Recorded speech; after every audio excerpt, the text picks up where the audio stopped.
Hello, welcome to Grimdark and Dicey, and welcome to this, the debut episode of A Ballad of Ash and Blood, a series on the channel where a group of lifelong friends get together and play Dungeons & Dragons. My name is Josh, I'm the Dungeon Master here on the channel, and I think I speak for everybody in saying that we're so happy to have you with us here today. This is a special moment for us in the studio, and wherever you're watching from around the world, we couldn't be happier to have you with us on this journey, on what's sure to be a crazy ride. With that aside, I think we're ready to dive in here.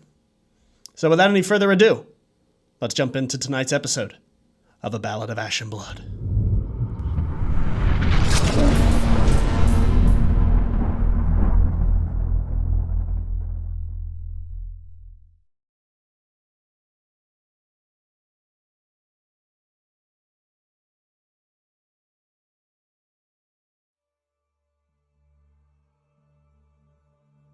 Born to the Iron Teeth clan without a name, the man who would become Argon Hillfoot spent all of his life within the Adok Hills, the frozen taiga that had been the Goliath's home since they were crafted from the very earth and given breath.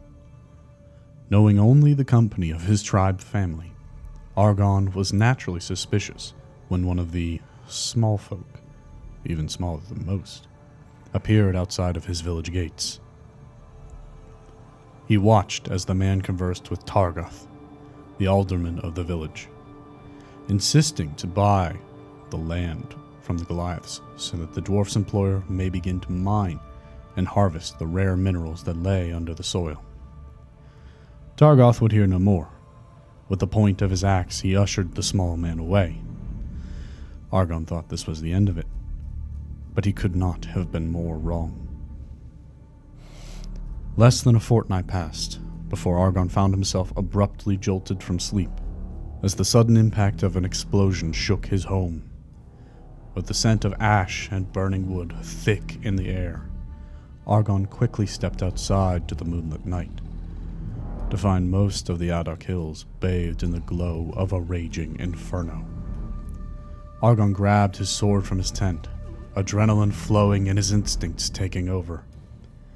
He found one of the masked men who possessed the power of dragon's fire, had buried his sword into him, cleaving him from clavicle to navel. The chaos ensued around Argon as he fought to the center of the village, where he saw a man in the distance clad in black and red robes, slowly descending from the treetops, floating as if the air bent to his will. A bolt of green lightning crackled from his fingertips, splitting the night air and impacting on the center of the alderman's chest, who, Argon gathered, had been fighting desperately, just as stunned by the sudden extermination as Argon was. Argon watched as the green energy surged around his chieftain, pulling him down to one knee. And just as the robed mage landed, Argon watched as his leader and mentor slowly faded from existence, blown away as if ash to the night air. Argon's eyes narrowed. His vision went red as he charged toward this murderer, this invader. He would die. But mid-stride, a blue sphere of light flew through Argon's chest, and he found the village around him begin to slip away as his surroundings suddenly changed. He looked down the length of the mountain now. He saw far off in the distance the ember-like glow of his village, but the night was otherwise still. Gone were the screams and the crackling of fire, replaced only by hallowed silence.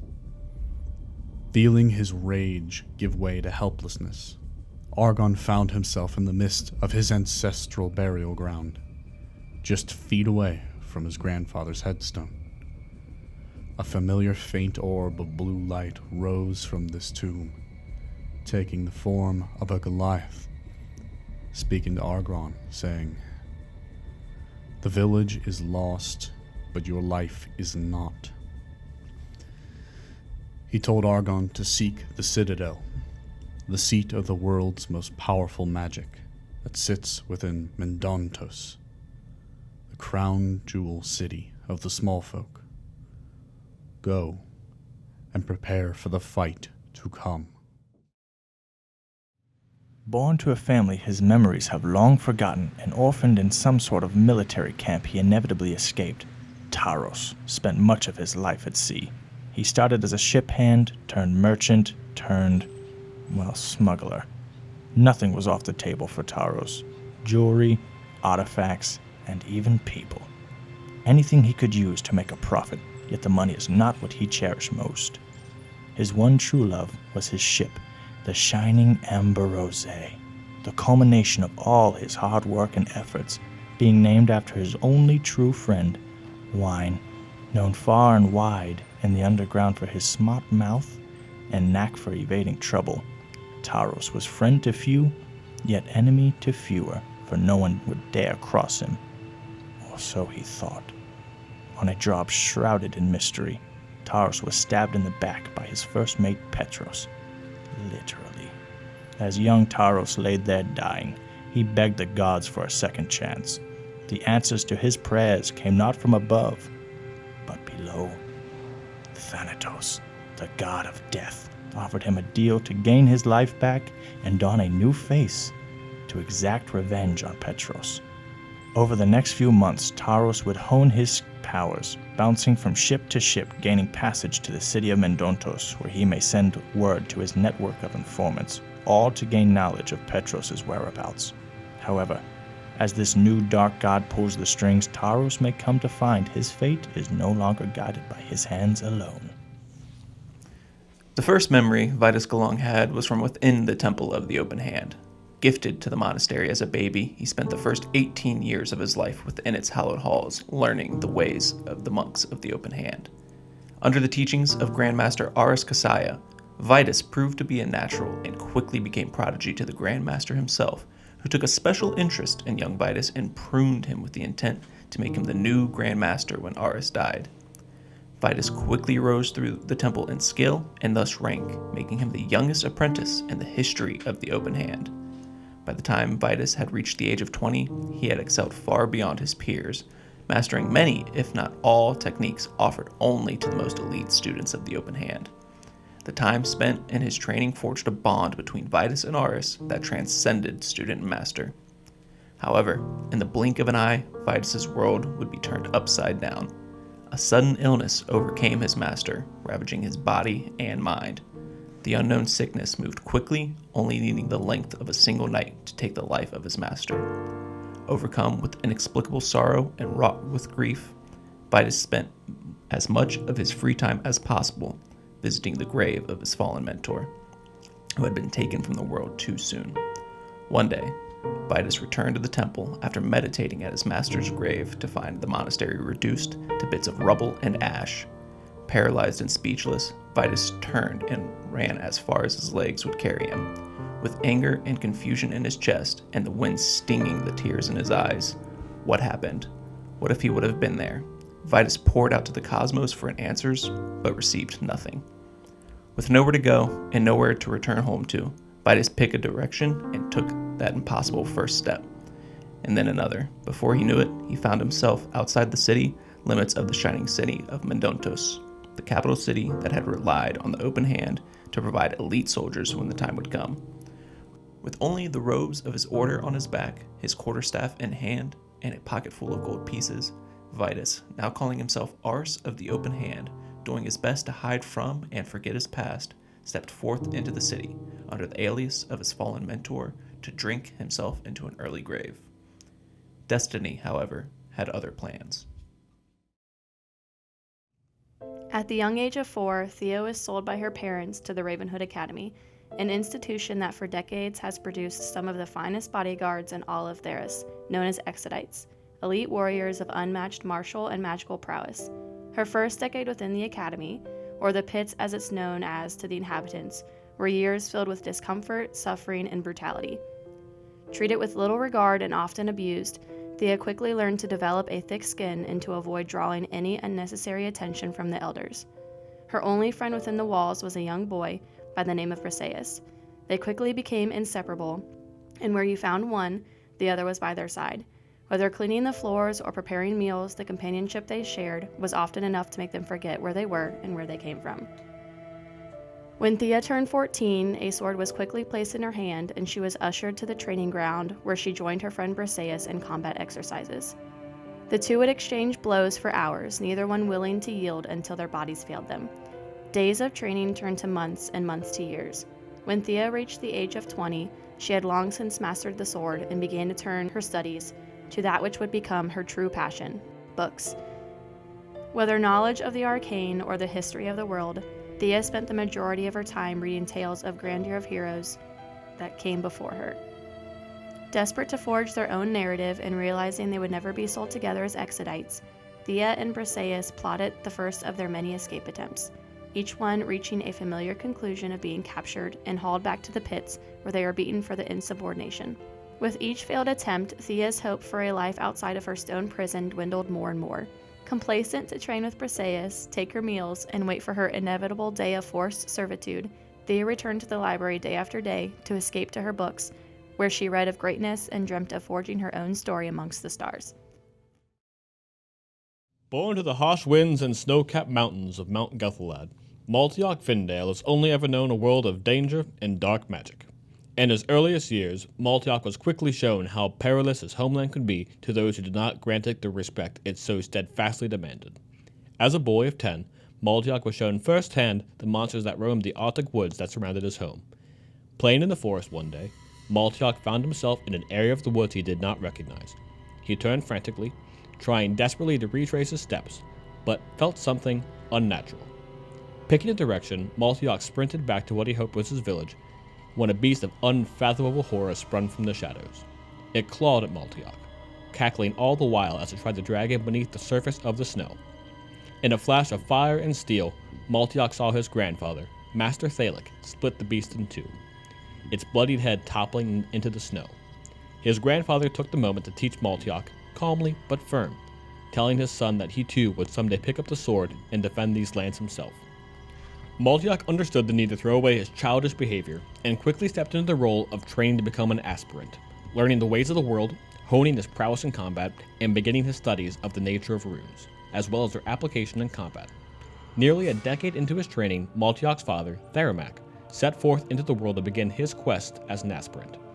Maltiok spent the next 3 years waiting for his father's return, training and growing stronger with each passing day. Theramak, of course, did return home, having mastered all 7 runes, destined to succeed his father as master of the tribe. Maltiok's training continued for nearly 40 years, molding him into the man he needed to become in order to complete his trials.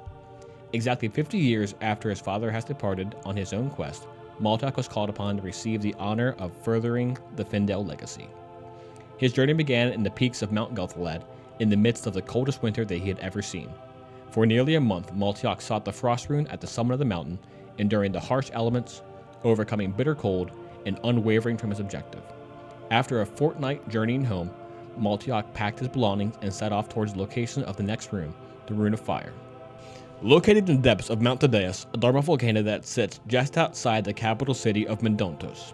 After traveling for a month to the shining city in the south, Maltiok made contact with Ephthemios, the Master of Fire, who guided him deeper into the scalding heat of the volcano. For 3 months, he endured the insufferable temperatures until the magic was made clear to him. Imbued with the knowledge of the flame, Maltiok prepared himself for the future, knowing not what trials yet lay ahead of him, but all the more ready to secure the legacy laid out by his ancestors.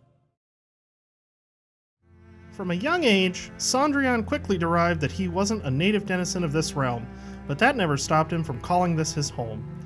As a child, Sondrian spent most of his days reading any book he could get his hands on, but always taking a special interest in those tomes that contained all different methods of combat arts with a blade. It didn't take long for his studies to bleed into practice, Sondrian often imagining himself as a master swordsman, slaying tree after tree with a fallen branch, crudely shaven into a sword of his own making. One day, while straying to the outskirts of his known borders, Sondrian noticed a peculiar fog, smelling of cinder and decay, ominously creeping ever closer towards his home. As the mist hovered over the flora below, Sondrian watched as the flowers quickly shriveled and died, their essence sapped by this rolling smoke.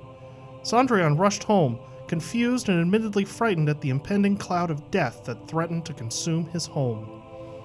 Upon informing his father Oberon, Lord of the Hunt and head of the Summer Court, Sondrian was taught the history of the fog, his father assuring him that the Summer Court had been monitoring its expansion into their territory and doing all they can to slow its encroachment, but nothing seems to stop it forever. It seems destined to consume this land, and there is but one champion who can purge it completely from these lands. It is foretold that one day someone will push back the fog and destroy its creator and secure the future for these lands. However, Oberon told Sondrian that one must first endure several tests of skill and assessments of character before one can wield the blade that will aid in their fight back against the darkness. Fascinated with the idea of being a hero, Sondrian had Oberon open the portal to the material plane and set off from his home in the direction of Mount Deus, a dormant volcano just outside the city limits of Mendontos, determined to begin his quest by forging the fabled Sword of the Last Moon and finding ways to test himself physically and mentally, something that he would come to find is in no short supply in the city of Mendontos.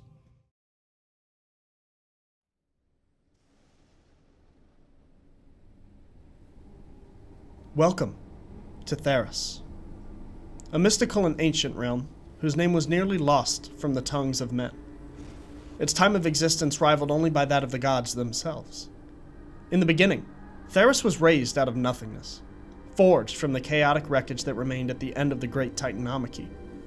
A war of unimaginable proportion fought between the primordial beings known as Titans, elemental giants of impossibly colossal size and strength, and their equally powerful offspring, the Olympians.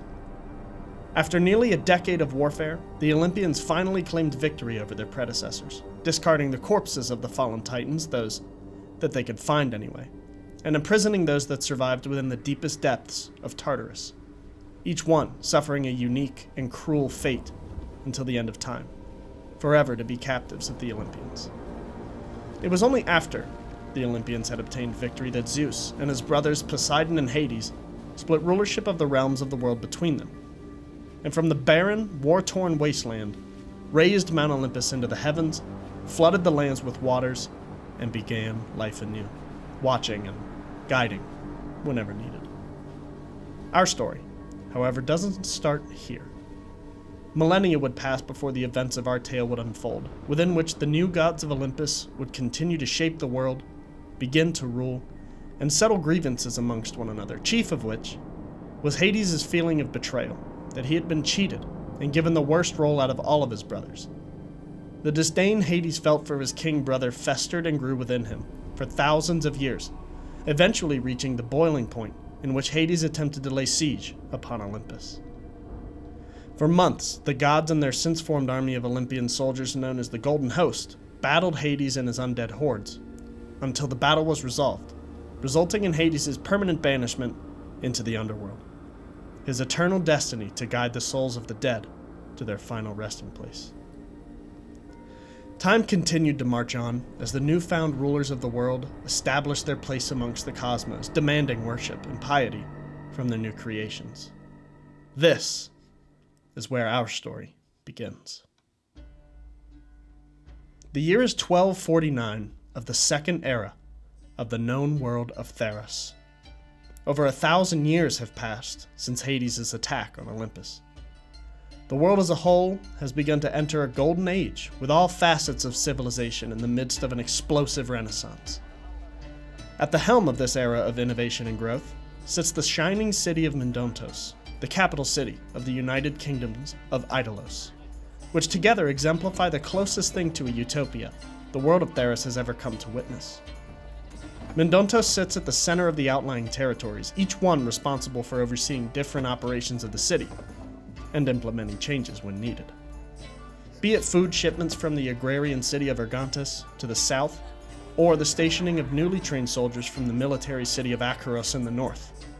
The cities work together, providing for one another and forming a symbiont circle, which allows each individual kingdom to prosper.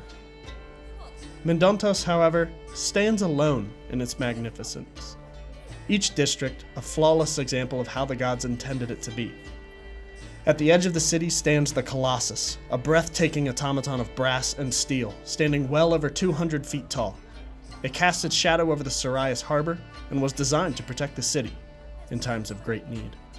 In the center of the city, near the edge of the market district, stands the Citadel, a marvel of modern architecture made of white marble adorned with intricately carved marble sculptures and gold etchings, but also doubling as the world's largest collection of knowledge, from history of the world to magic spells, rituals, and forbidden knowledge deemed too dangerous for public use.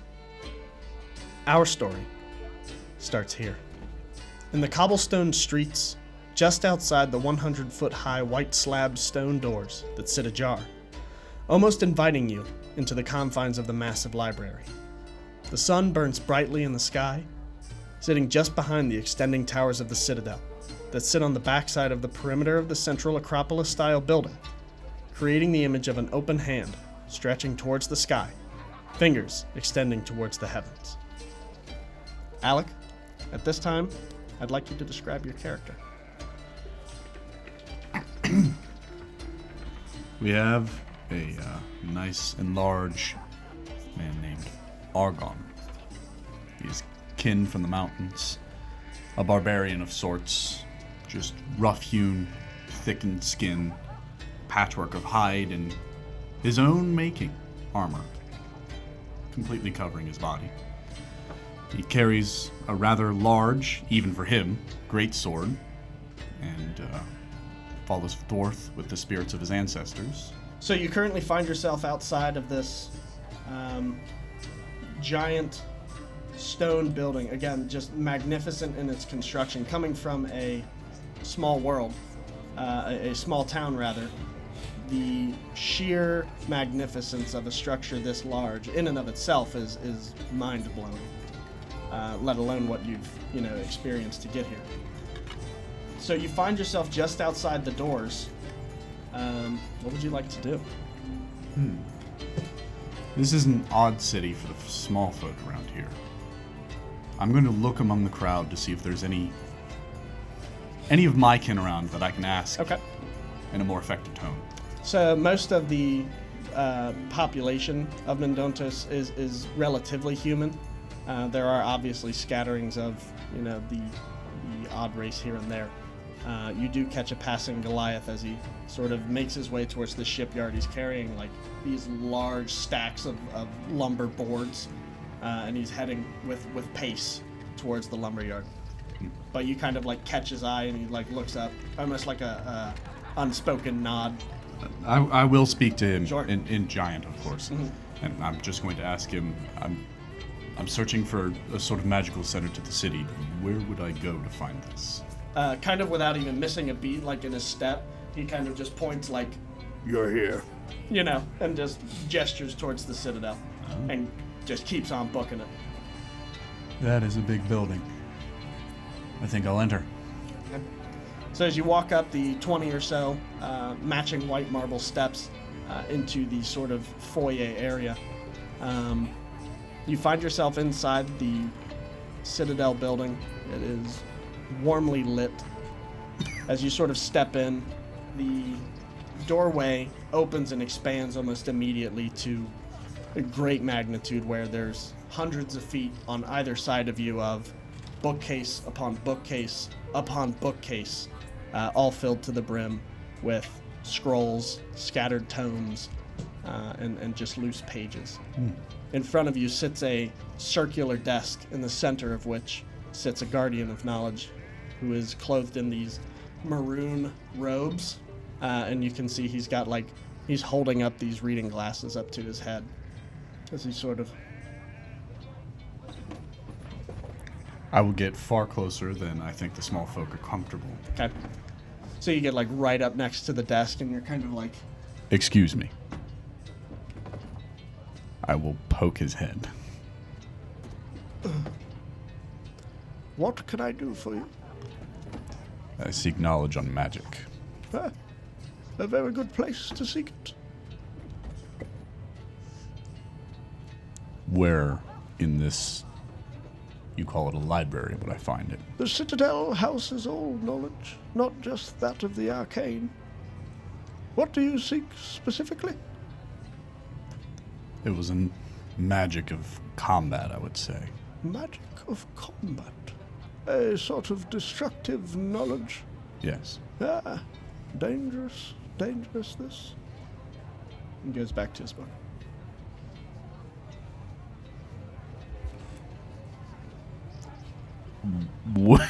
What section, area, where would I go?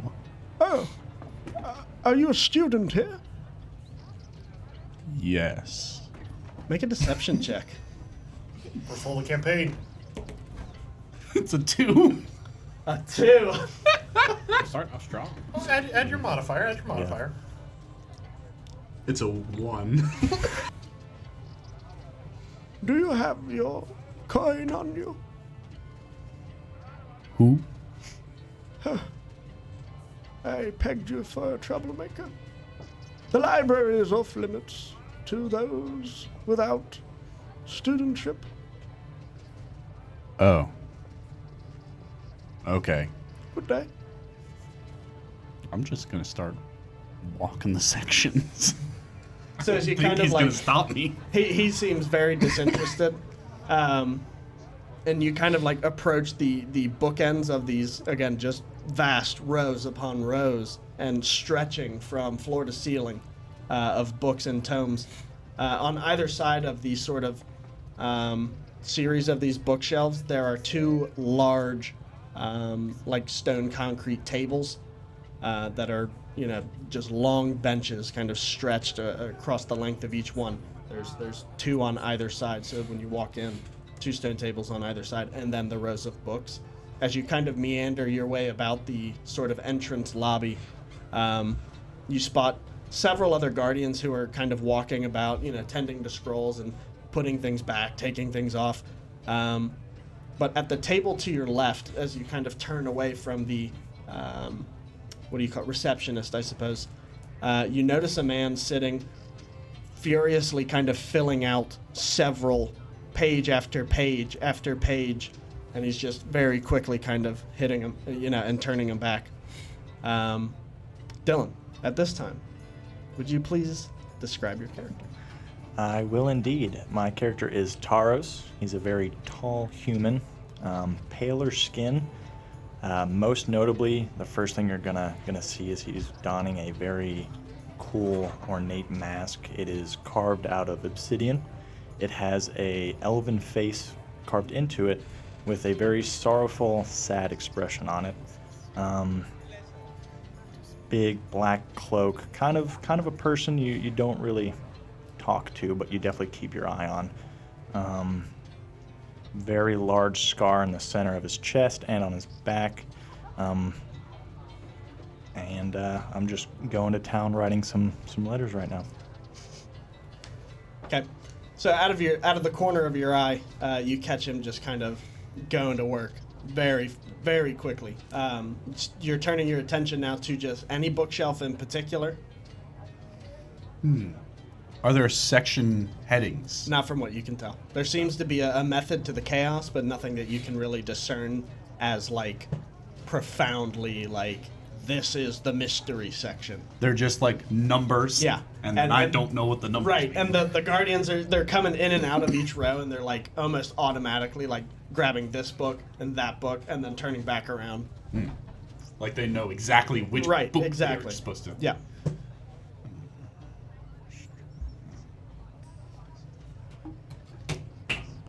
Hello. The old man at the desk couldn't help me. Yes, I'm not quite sure Grandpa knows where he is.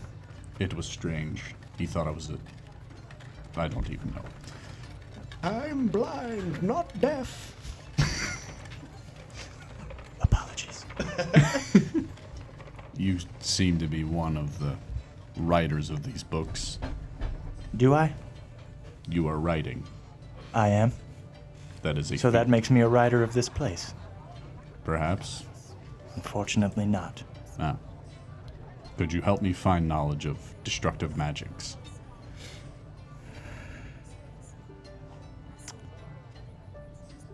Yes. Oh. Well, all right then. Do you know how to write an undercommon? What is that? Well, give me about 30 minutes, because I'm on a time crunch to write these, and then I'll help you find your book.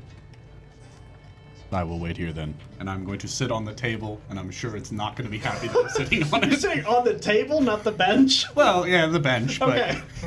Well, it's an important distinction to make.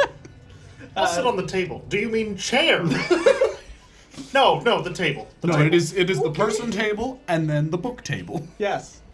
So you sit down kind of on the side opposite of Taros, and, he very kind of apathetically looks away from, back to his work.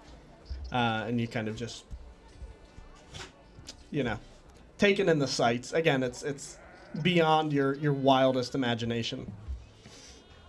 Across the landscape that is the magnificence of Mendontos lies the colossal volcano, Mount Dodeus, a dormant volcano that has been sort of tunneled into.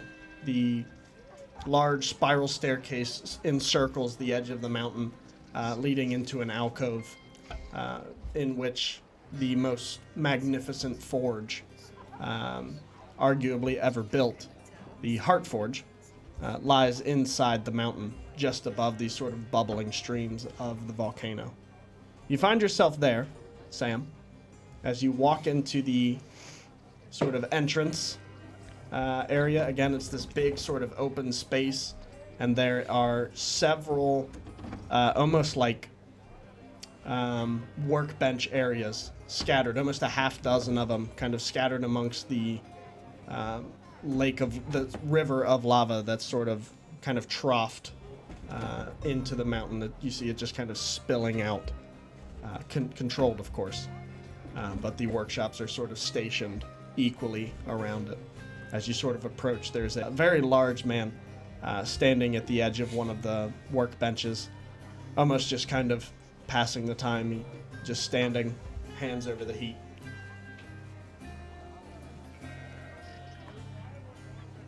I'm gonna walk right up behind him and just kind of poke him. Excuse me. Excuse me, sir. Yes? I need help making I need help building a sword. Well, you've come to the right place.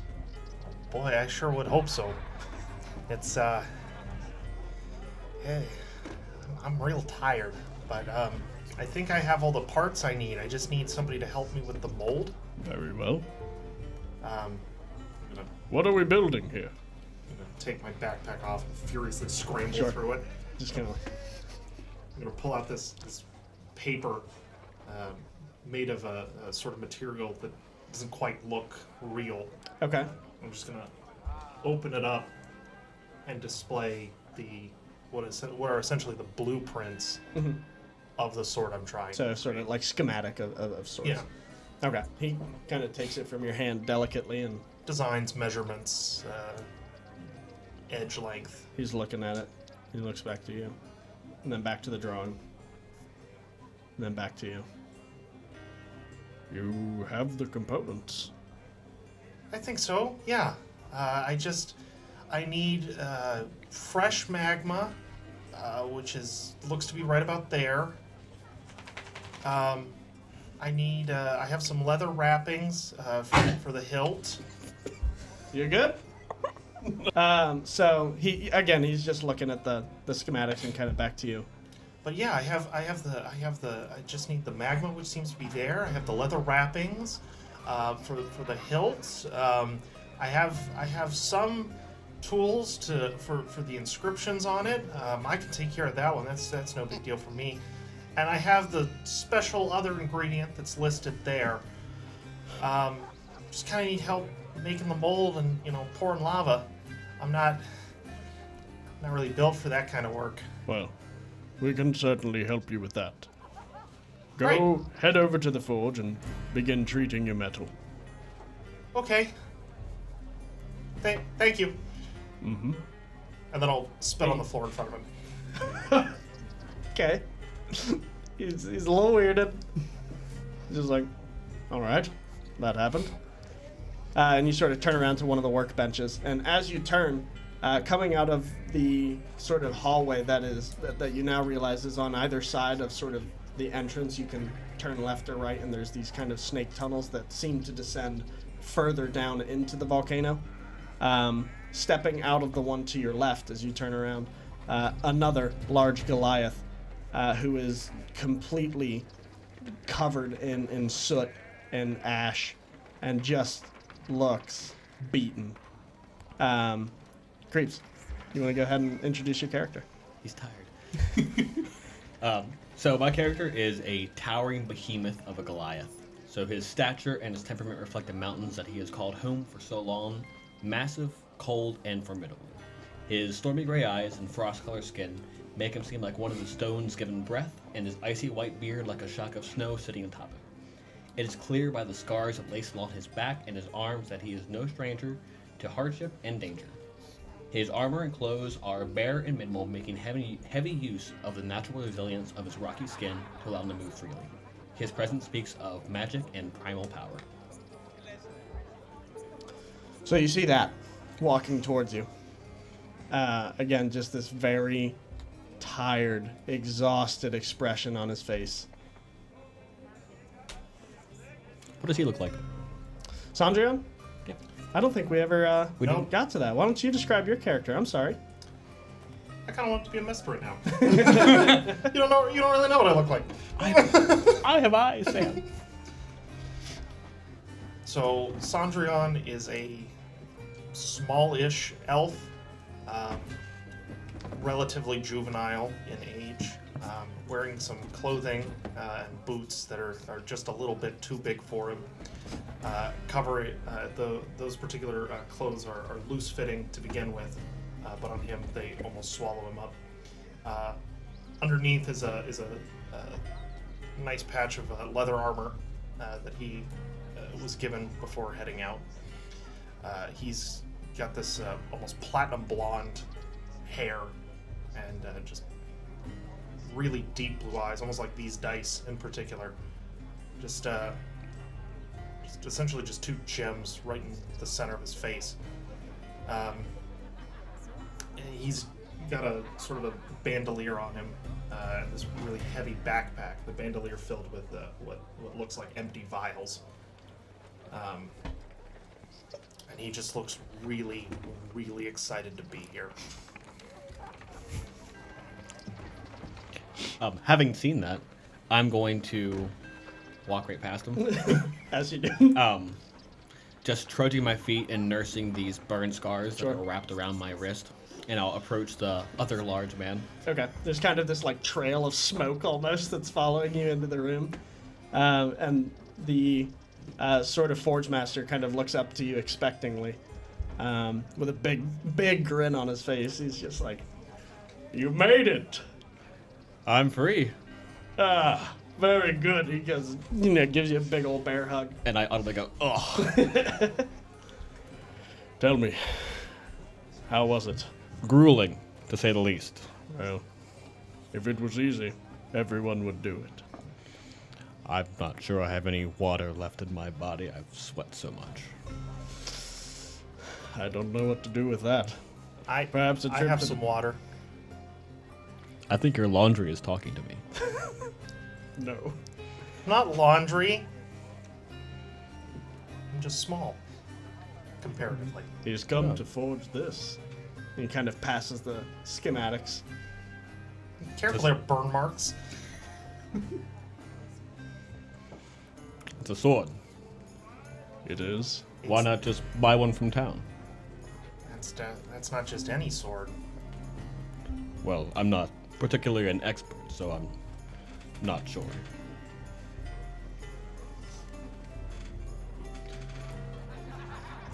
The master at my hometown had me demonstrate after I completed the trial. Do I need to demonstrate to you as well? Of course. Would you like to volunteer? Heap of clothes. Sure thing, burn marks. I'm going to walk over, put my hand right in his forehead and say, "And thunk." I need a strength save, Sam. Oh no. Not my forte there, homie. Nothing like starting with some PC v PC fighting. Wow. 18. Oh boy.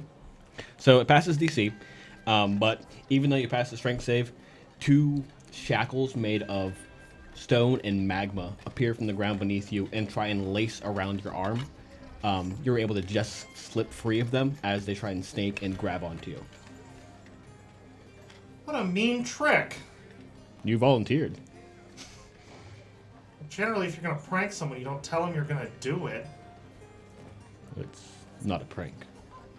It sure felt like one. Of course, back where I'm from, pranks might cost you an ear or an eye. Or an arm. Does that satisfy you, Master? It seems you're still learning, but you've got it under wraps. If that's all, I would much like a bath. I think that would do you well. I'll vouch for that. Feel free to head into town. Do you need help with his project before I go? By all means, you can tackle it. The more the merrier. He doesn't look strong enough to wield the hammer. No, I think you'll be doing most of that work. I want to be mad, but you're right. I'll head over to where he's working, and I'll help with whatever part of the project you're on. Just need help really just designing the mold for the sword. Getting that fitted. And then everything else is easy enough to do. Is your blade, is it curved or straight? It's got a bit of a curve to it. It's a bit of a personal question. It curves a little to the left. So I'll just start scraping out the mold, Okay. getting the curve of the blade in there, asking for your approval on whatever I'm doing since it's your blade. So what brings an elf like you into the volcano? The sword. Just this sword, though? What's so special about it to come to this particular volcano? Well, it was kind of the first volcano I saw. So I said, that's going to be a great place to forge a sword. And I kind of needed magma from a volcano for the sword. What kind of sword needs magma? This one. Well, yes, obviously, but why? Well, it's kind of hard to explain without going into a bunch of stuff I'm sure you don't know or understand. Or care about? My point. So I guess I'm just gonna say it needs it because without that,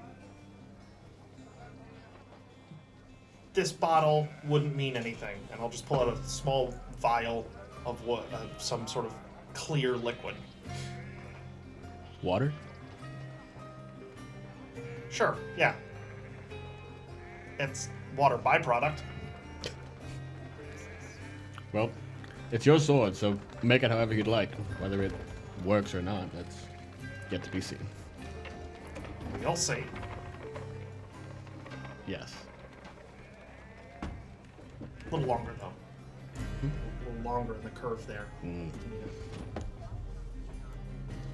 So we'll just keep working on that for how long the mold takes. Sure. And I'll be subtly insulting it the entire time. And I'll be not so subtly insulting you. I expect that. So, an hour or so has passed now, and you've got the mold made, and the sort of magma drawn out of the river with the kind of large casting pots that they have on the tongs, and you're beginning to sort of pour it into the mold now. At this point, what's next on your recipe there, big fella? So after it's poured in and it's set into the mold, before it hardens into essentially just liquid rock, because that's what all magma is, Right. I'm going to take out the vial and just pour it into the magma, and almost instantaneously it starts to harden into metal rather than rock, and it becomes the sword, minus its wrappings and engravings. Magic? Yeah, real old magic. Is that magic from your hometown? Yeah, it is. Where exactly do elves come from these days? Well, when a mom elf and a dad elf. What part of the world do they come from? I don't really know. I'm not really from here per se. Well, neither am I. I kind of figured that one. Not many Goliaths around these parts, I assume. I didn't see any until you and that other guy over there. By the way, you've been working on this a while, and I haven't told you my name, and that's kind of a major insult. Names have little use. Well, But if you feel the need to tell me. I'm Sondrion Ep Severn, but you can just call me Sondrion Ep Severn. Is there another name I can call you? My lord, my liege, master, he whose steps I follow in, the utter sovereignty of every nation he comes across. Any of these would be fine. What if I just call you Son? But you're not my dad. Nah, it's okay. That's funny. And I suppose it's only polite for me to return the favor. My name is Maltiok. Maltiok. Literally just gonna pull out a full book and just jot that down. And just gonna make a bunch of scribbles and like look back and forth. Okay, cool. Great. Meet a lot of people. I'm trying to. People are real neat. I ran into an orc caravan a while back. They were real friendly. Had to give them most of my gold, Yeah, I'm surprised you're still standing. but that's just the price you pay for walking their roads. So, or at least that's what they told me. But they seemed really nice about it. They kept calling me friend and buddy and playing a little bit of shovesies with me. It was fun. So not a lot of people then. Not yet, no. I I'd think like to go into the city at some point. That'd be fun. Probably just as bad as the orcs in the city. I don't think that's true. I mean, when have bad things ever happened in cities? So about this magic. Uh-huh. Is it... What kind of magic is it? I've never seen anything turn rock to metal like that. Oh, it's extremely old, and it only really works in this one instance here. But they told me that's how it would work, and by God, it did. Oh, so someone gave this magic to you? They gave me the formula, gave me what I needed, and then I went off to go make it myself. I thought maybe you had invented the magic, but I suppose that makes sense too. I'm not that clever to just make magic like that. It's a shame. Well, I would have liked to talk to someone clever. If the metal on his blade has been completed, I'm going to go for my bat. Yeah, everything's it kind of shaped itself to an edge almost as well. But yeah, you're able to just pretty much pry it out of there. I pry it out of there and just start wrapping it in the leather and chanting very quietly Ken?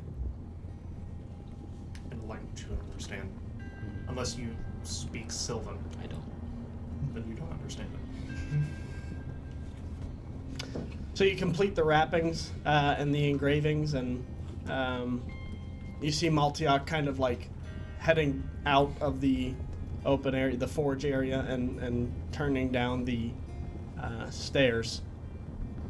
What are you doing? Sword's done. Sword's good. I'm gonna start to make my way out and to leave. Okay. I'm gonna thank the forge guy I talked to. Sure. just say, thanks for letting me do this here. I really appreciate it. He kind of looks at you, like how you look at a little kid who handed you, the horrible drawing, and he's like, that's magnificent. Thank you. What's the deal with that other guy over there? What do you mean? Well, aside from the fact that he seems like a real asshat, what's going on with the whole fire chain thing and his burn marks and him being tired in 3 months? Maltiak is training to become a rune knight. It involves trials and tribulations that are more than any one man should possibly endure. So he's going through all these trials and jumping through all these hoops for what essentially amounts to just sad magic? It is not understood by those outside of our culture, I suppose. Should he complete them, he will one day become very powerful, very important. One day. So, if he's not, well, what's he gonna do after this? Just go to another volcano? You are inquisitive. Helps with learning. Well, if it's learning you seek, perhaps the Citadel is the place for you.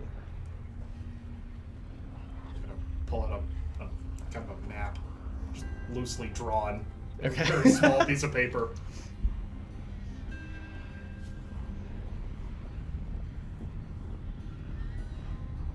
He kind of like sees you almost struggling to pinpoint it, and he like just kind of places a palm on the back.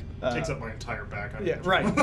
And he kind of like pushes you towards where the edge of the mountain is, and you're looking upon the like city of Mendonta, so you're thousands of feet above it.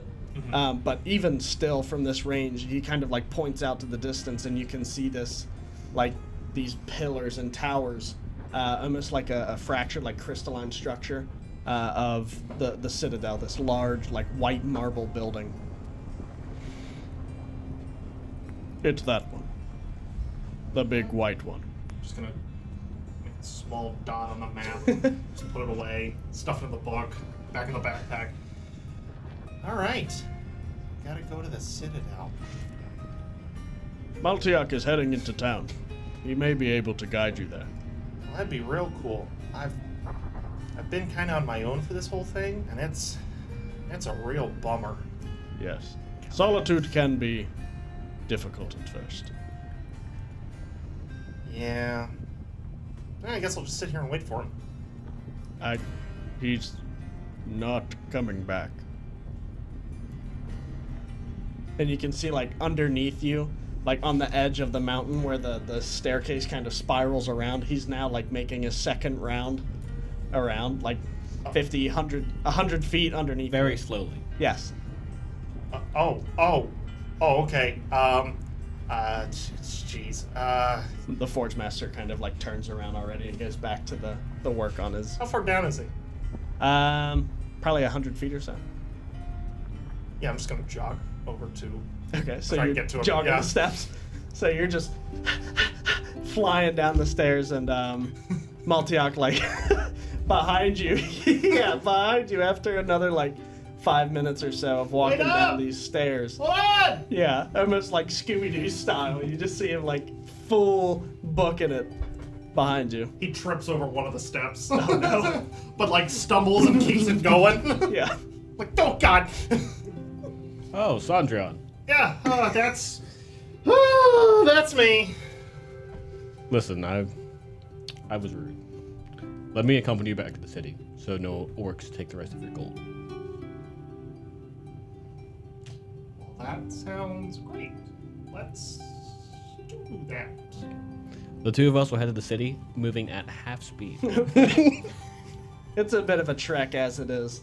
But again, the sun is still bright in the sky, and you two have nothing but the day ahead of you.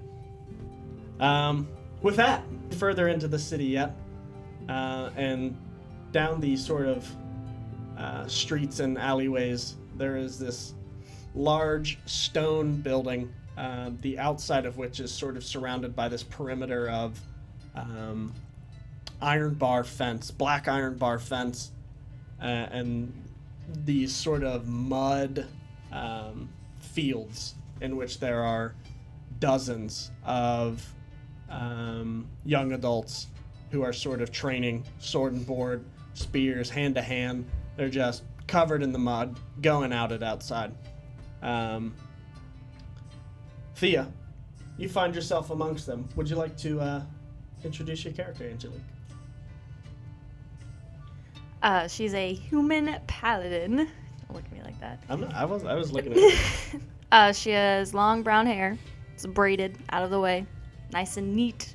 Not a hair out of place. She has fair skin, so you can kind of tell she's not out in the sun much.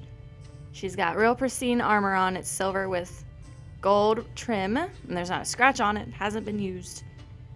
She wears a shield on her back. She has a sword on her hip, and her shield has owl feathers in it to stand for Athena. Athena, right? Yeah.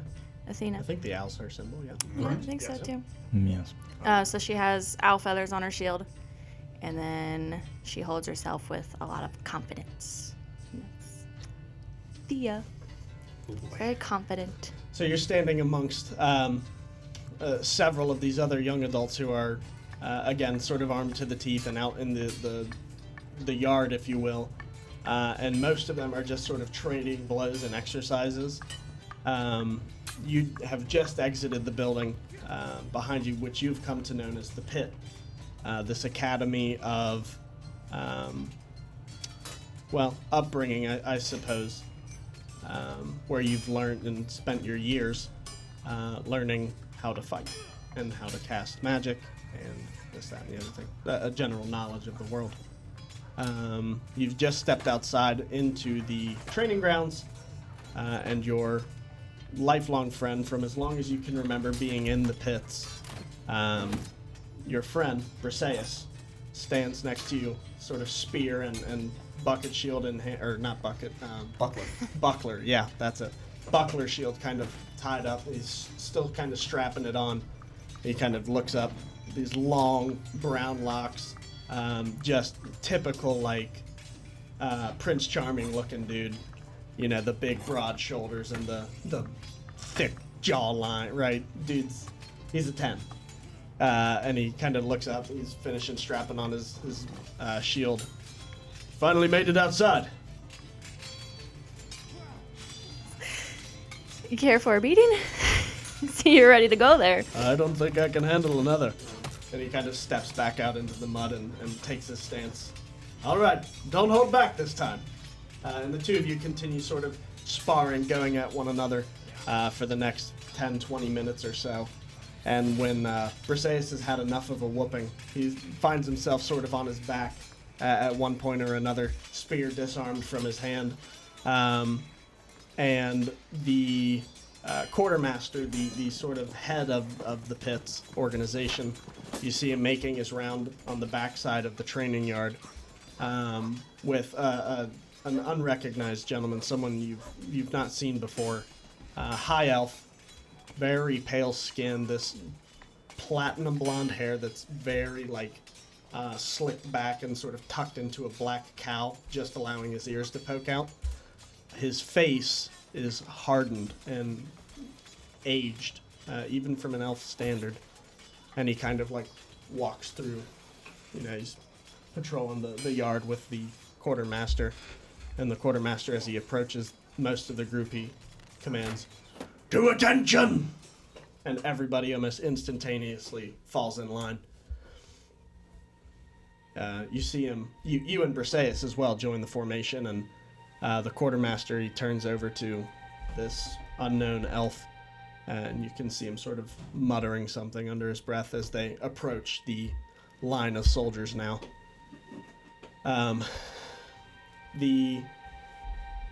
You've been through this before. The entire purpose of the Pits is to create these sort of soldiers and auction them off as sort of security, if you will. And this happens every so often where a buyer will come in and shop, if you will. So the elf and the quartermaster begin proceeding down the line of the ranks, and you notice immediately that as he passes through, the elven man, as he passes through, he doesn't even spare a glance towards the men.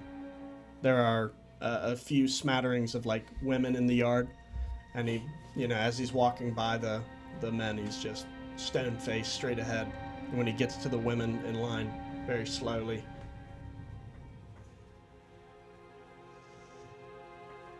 and proceeds to the next. As he gets to you, he stops, looks you over, kind of grabs your braided hair.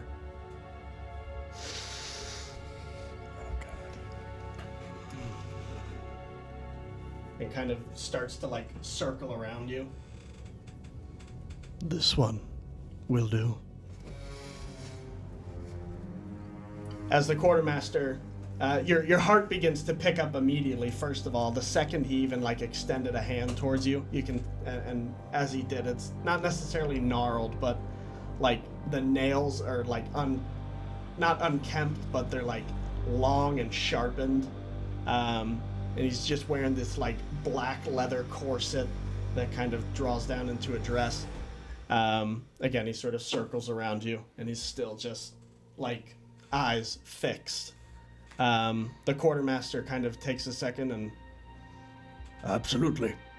She will be prepared for you. With that, back to training! The rest of the students kind of go back to their drills, and you see as they sort of fall out of formation, Briseis is kind of standing at the opposite edge of the line, kind of looking on, spear in the dirt, and he's just like, in complete disbelief, as the elven man and the quartermaster pass beyond you towards the other edge of the academy building. You sort of begin walking back in to your quarters. At this point, what would you like to do?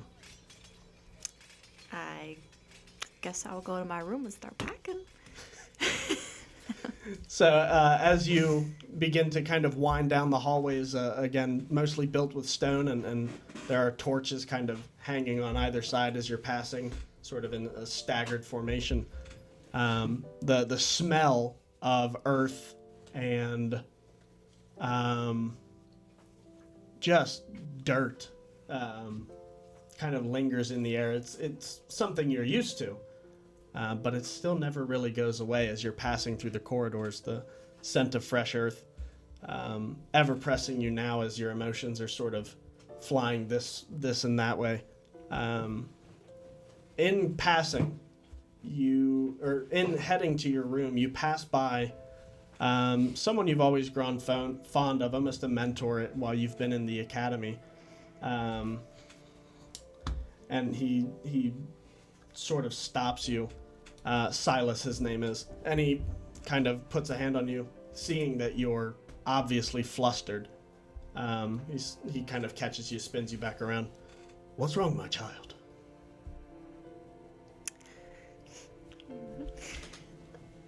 I've just been sold. I did not think it would come this soon. When do you ship out? As soon as I can get ready. By the gods. Take your time. Do not leave without seeing me first. I'm gonna start going. Okay. When I get back to my room, I want to immediately start like washing off anywhere the creepy guy touched me. Just scrubbing away at the armor, washing your hair. And as you kind of enter the confines of your room, you notice Briseis is followed closely, and he kind of shuts the wooden door behind you. And again, just kind of looks at you just still, just like, what just happened? You're not going, surely. What other choice do I have? Say no. Stay. Not him! Thea, you know you're better than that. I am. I don't want to write someone else's story, but how do I get out? Like, no one's ever escaped before. How am I get better? Do you have a plan? Not immediately, but you can't go with him. I don't want to either. Perhaps Silas will figure something out.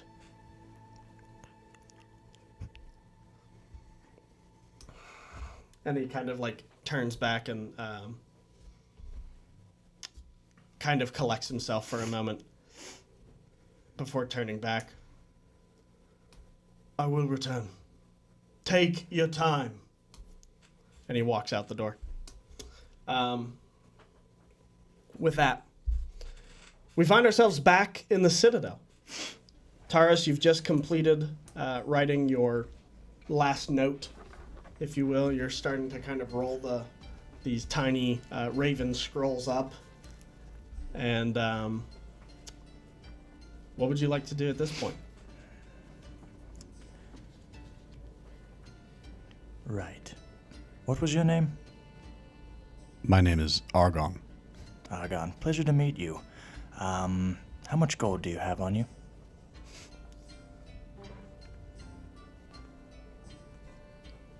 One.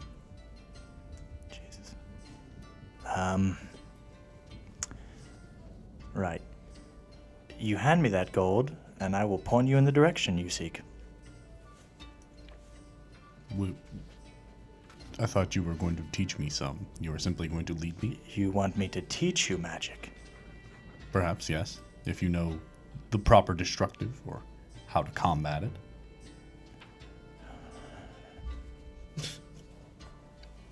Tell you what, you give me that gold, and I'll give you 15 minutes of lessons. 14. 13. 12? Oh, I'm not sure how much I can teach you in 10. It's a joke. Oh! You small folk are strange. Your brain is not the size of the rest of you, is it? Listen, keep the gold, okay? And carry all of these scrolls to the... It would be the ravens? I don't know if you know. I've been to this location before, have I not? Have you? Yeah.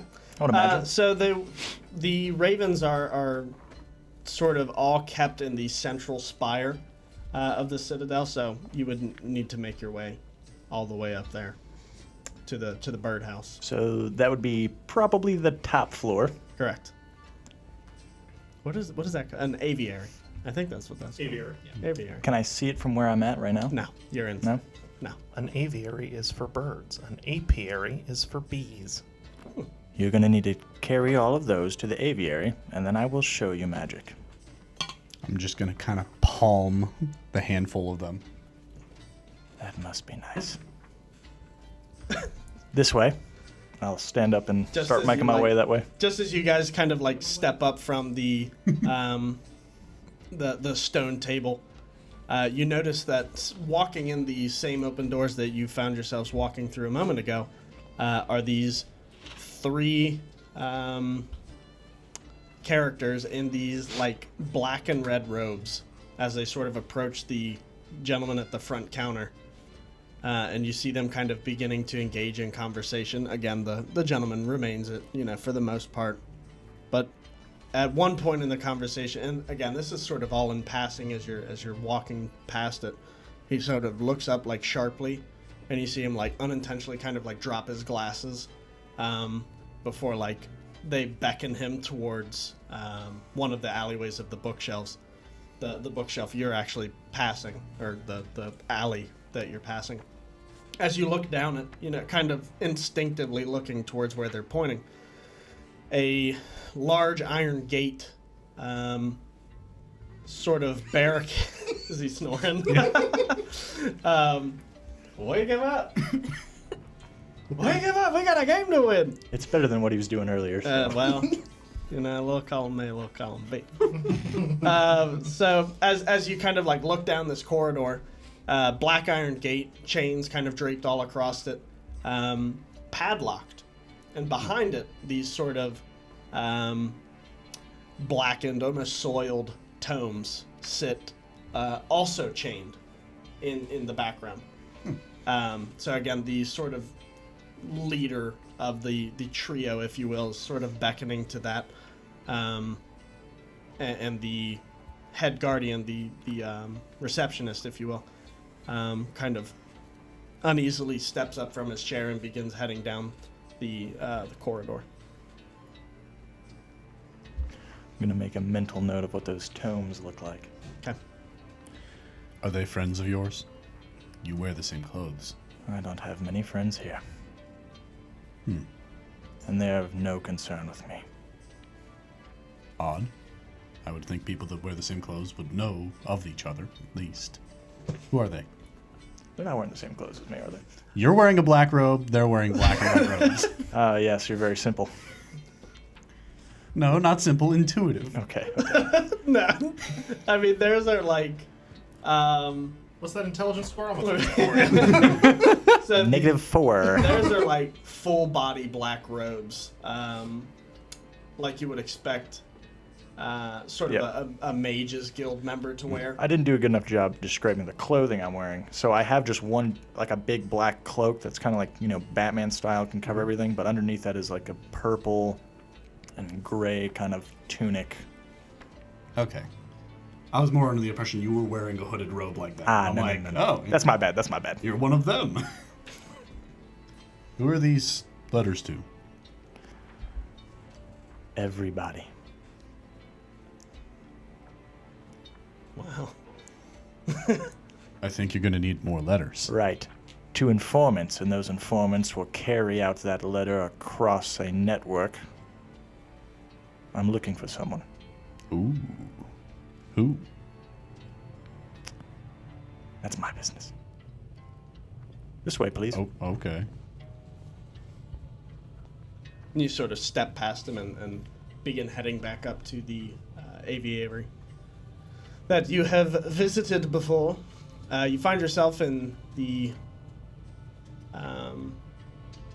heading up the stairs, and after a bit of a trek, I mean, it's probably like 50, 60 flights of stairs to get to the very top. Of course, there's sort of like these the points in the staircase where they sort of level out, and there's like doors on the inside with these small sort of almost dormitory style rooms as you're walking up and up the spiral staircase. After about 10 minutes or so, you finally find yourself at the top inside a darkened room littered with black raven feathers. As you sort of step in, these there are 3 like central cages in which they're sort of affixed on each wall. That is where most of these ravens are held.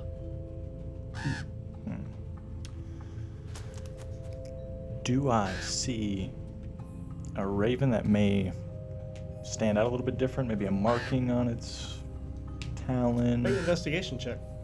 Are you looking for one that would have been used by your organization? Yes. Yep. I'm looking for... Yeah, go ahead and make an investigation check. With advantage, probably, because you know what you're looking for.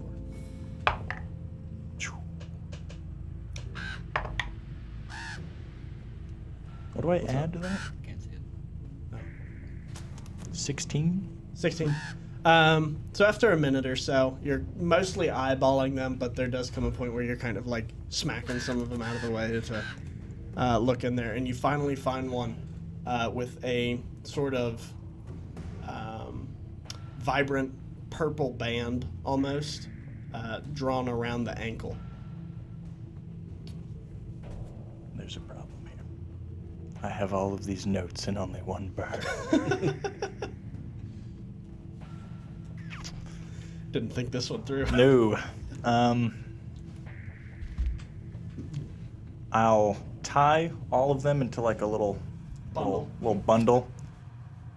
And Still good there? Cool. and I'll grab the raven and put it on there. Okay. And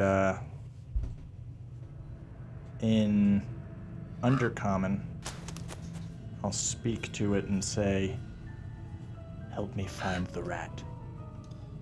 The bird says, "Ah!" But it does that anyway. Indeed, it does. Yes. I'd be more worried if it didn't do that. Right. Is that undercommon or something? Right. Yes. Good. I'll just tap it on its head. Kind of like bites at your bacon. Well, you ready? Yes. What are we doing? Back down the stairs. You're both like still. I'm hopping on your back. You would like me to carry you? Yes, please. He doesn't. Down the stairs. Oh no. The hierarchy has been established. Usually these are beasts of omens. You use them to communicate? Yes, well, they're very intelligent, and they know how to get places that most people don't. The wings probably help. Yes. Yes. Wings. That was very observant for you. Who'd have thunk? You're learning. You know I can drop you, right? I'd prefer you didn't, because I'm not sure when I would stop rolling. Good. You can dish and receive. I like this. yes. This will be fun. So, So we go down the stairs. Down the stairs. on the Very, way very down, cool. though, I will say, what kind of magic are you trying to learn specifically? Just anything that can wound or kill? It is more to combat magic. Not combat-focused magic, but combating magic. The best way to do that is to get close. I've noticed that. Those that channel the divines and the abhorrents don't like it when you're in their face. But it is different when they fly and you cannot reach them. Well, someone of your size could probably just buy several small people and throw them out of a backpack.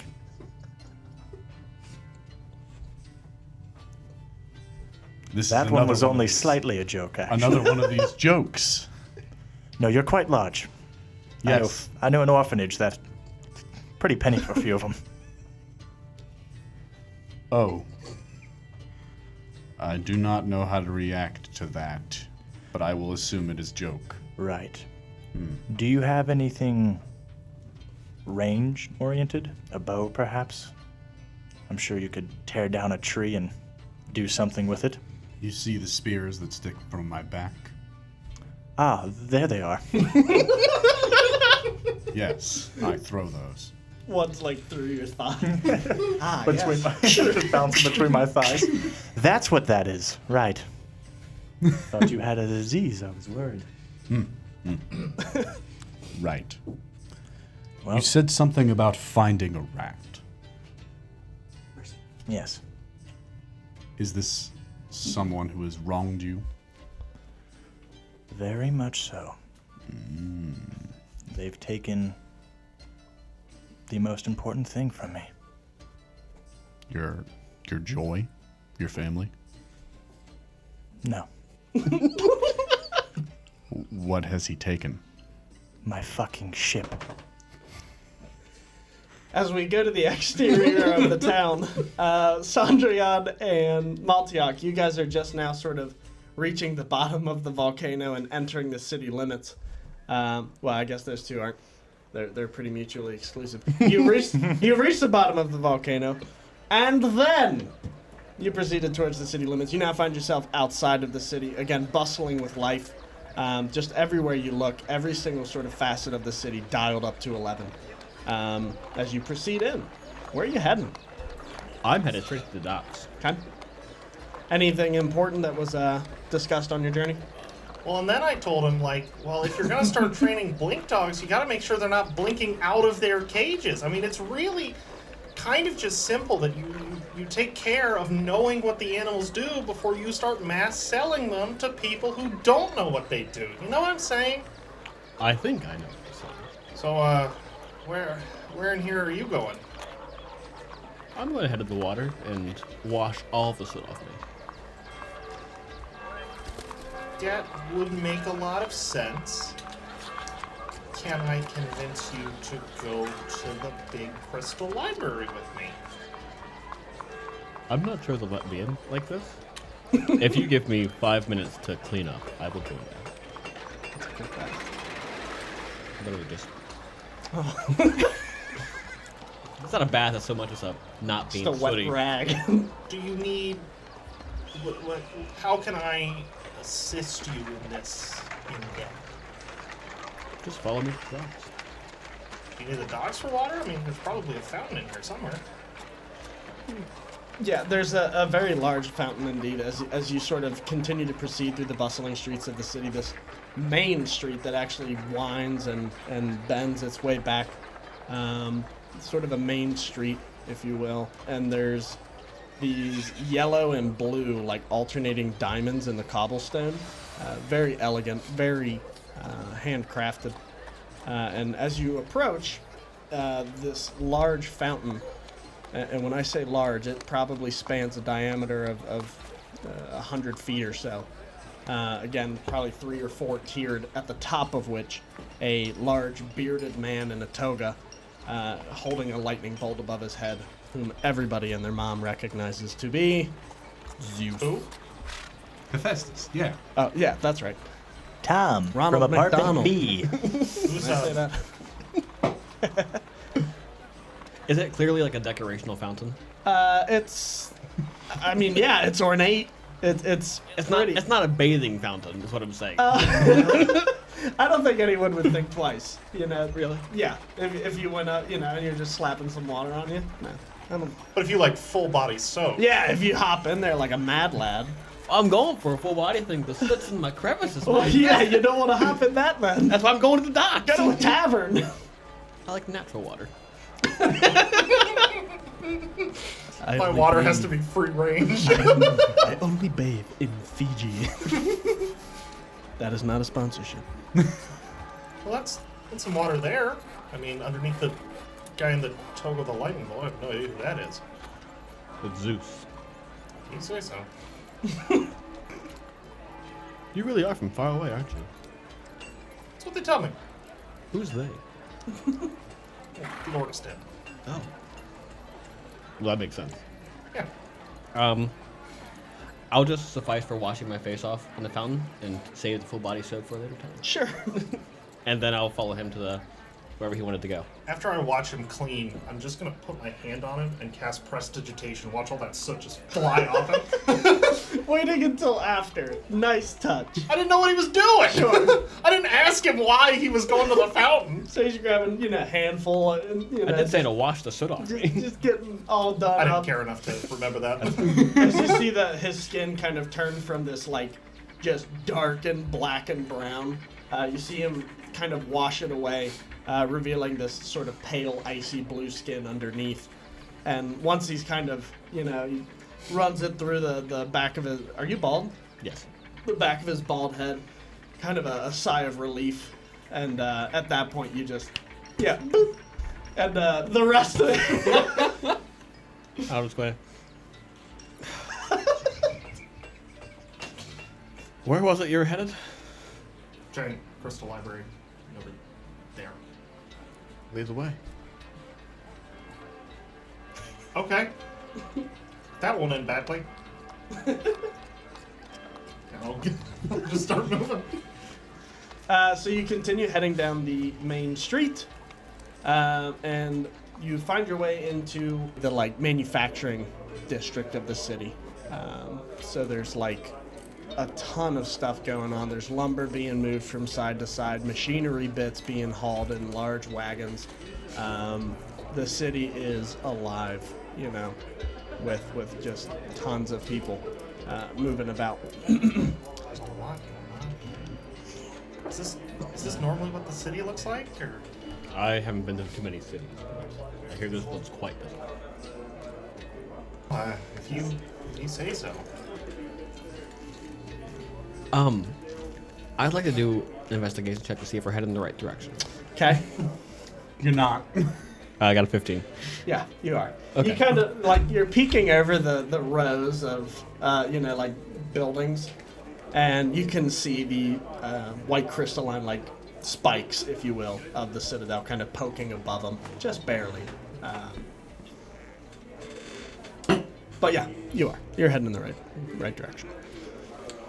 So what was it you were seeking from the library then? Citadel. Citadel. You said Crystal Library. He said Crystal Library. Yeah, that's that. I'm going off what he said. Oh, good. Well, pardon me. Check yourself before you wreck yourself. Have a nice day. What I really want to find from the library is just more magical knowledge. You can only really learn magic to a certain extent by sitting around reading your own books and your own experimentations. But it helps to read other people's notes and experimentations and then realize what terrible, horrible jobs they did and then learn from their mistakes. Now, do you seek to harness natural magics or man-made magics? Literally whatever I want to do. All right, then. I'm not picky when it comes to magic. Magic's really fun. I mean, It has its uses. you should know that by now. You're doing magic. It is merely a tool for me to use.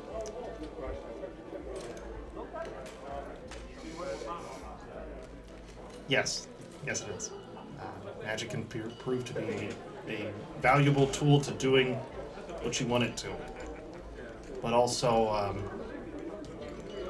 the sword I made, which by the way is now it's scabbard on my belt. Sheathed, if you will. Yes. The sword isn't really complete until I can grade it with very specific runes.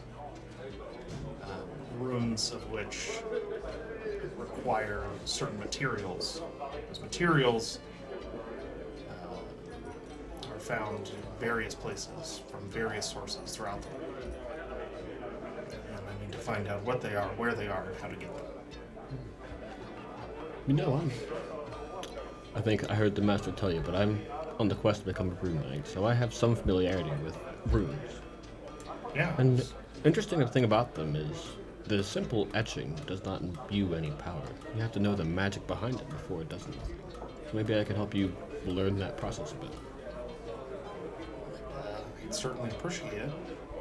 I just wish I had some runes for you to inscribe now, because right now I don't even know what they look like. There are many kinds. Maybe you can find the first hint in the library of where you need to go. Well, I sure hope so. Otherwise, I came here for nothing. Guess you did. Oh darn. I'm gonna start picking up the pace, getting to the library. Okay. So even at your hurried pace, it's just enough to kind of keep up with Maltiok now, to where you're barely in front of him with his larger strides. The two of you work your way back through the city. Oh yeah, that's right. You're slow boy. So he's following as best he can. He's trying. Every so often, I'm just looping around. Yeah, you're just doubling back. Oh boy. I'm in danger. Yeah. So with that, as you sort of pass into the end of the manufacturing district, on your right, as you're passing, again, winding through this street that leads through the center of the entirety of the city, this large stone building is on your right. These large sort of iron-barred gates surrounding the perimeter, and in the inside of which, on the exterior, you see several people doing combat, drills just out in the yard. You may recognize this place. I don't know if you would. I don't know. Why don't you roll insight? No. Why don't you roll history? maybe.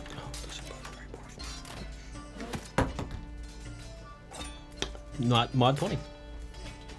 Oh yeah. So you sort of know this place to be the Pits. It's a academy of which that has trained hundreds, if not thousands, of heroes of renown who have all been in service of great lords and kings and mages, whoever, to protect them as sworn swords. So you know the odyssey, if you will, of those who have come from the Pits. Okay, cool. So you guys are passing that on your way. And in the interior of the building, Thea, as you're kind of putting the finishing touches on gathering most of your things, your mentor kind of hurriedly but silently opens the door and, does the not to wake anybody up, door close, and turns back to you. Are you ready?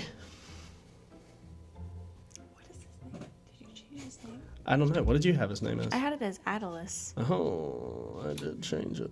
I was like, who is this man? I must have misread it then. Sorry. So Attalus, not Silas. Sorry, I mixed those up. So Attalus, your mentor, comes in the door. Are you ready? No. Very good. Pack the rest of your things. Say nothing. Come with me. Where are we going? I said say nothing. Pack the rest of your things. And he's kind of like grabbing the rest of like your loose items and just kind of throwing them into this knapsack that you've gathered most of your things in, which honestly isn't much. You've just been kind of moseying Taking about. my time. Yeah.